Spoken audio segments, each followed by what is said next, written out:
আপনি কি জানেন, কিছু কিছু ক্ষেত্রে স্বাভাবিকভাবেই যমজ বাচ্চা হওয়ার সম্ভাবনা বেড়ে যায়। আর গর্ভে যমজ বাচ্চা থাকলে শরীর আগে থেকেই কিছু বিশেষ সংকেত দেয়। আজকের ভিডিওতে জানাবো যমজ বাচ্চা হওয়ার সম্ভাবনা কিভাবে বাড়ে এবং এর প্রথম লক্ষণগুলো কি। যমজ বাচ্চা কিভাবে হয়? যমজ বাচ্চা সাধারণত দুই ধরনের হয়। আইডেন্টিক্যাল টুইন, একটি ডিম্বাণু এবং একটি শুক্রাণু থেকে তৈরি হয়ে পরে দুই ভাগ হয়ে যায়। প্যাটার্নাল টুইন, একই সময়ে দুইটি ডিম্বাণু আলাদা আলাদা শুক্রাণু দ্বারা নিষিক্ত হয়। যমজ বাচ্চা হওয়ার সম্ভাবনা বাড়ে কখন? পারিবারিক ইতিহাস, মায়ের পরিবারে যমজ বাচ্চা থাকলে সম্ভাবনা বেশি। বয়স 30+ হলে, 30 বছরের পর মহিলাদের শরীরে একাধিক ডিম্বাণু রিলিজ হওয়ার সম্ভাবনা বাড়ে, তাই তাদের যমজ সন্তান হওয়ার সম্ভাবনা রয়েছে। আগে যমজ সন্তান হয়েছে, যাদের আগে যমজ বাচ্চা হয়েছে তাদের ক্ষেত্রে সম্ভাবনা একটু বেশি।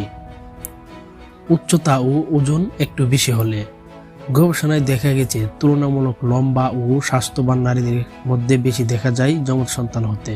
ফার্টিলিটি ট্রিটমেন্ট, ডাক্তারের মাধ্যমে চিকিৎসা নিয়ে যারা বাচ্চা নিতে চান, যেমন IVF ট্রিটমেন্ট ইত্যাদি, তাদের যমজ সন্তান হওয়ার সম্ভাবনা অনেক বেড়ে যায়।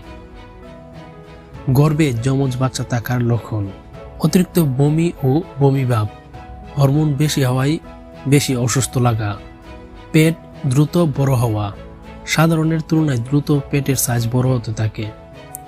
অতিরিক্ত ক্লান্তি, যমজ সন্তান গর্ভে আসলে শরীর বেশি এনার্জি খরচ করে, তাই বেশি ক্লান্তি লাগে।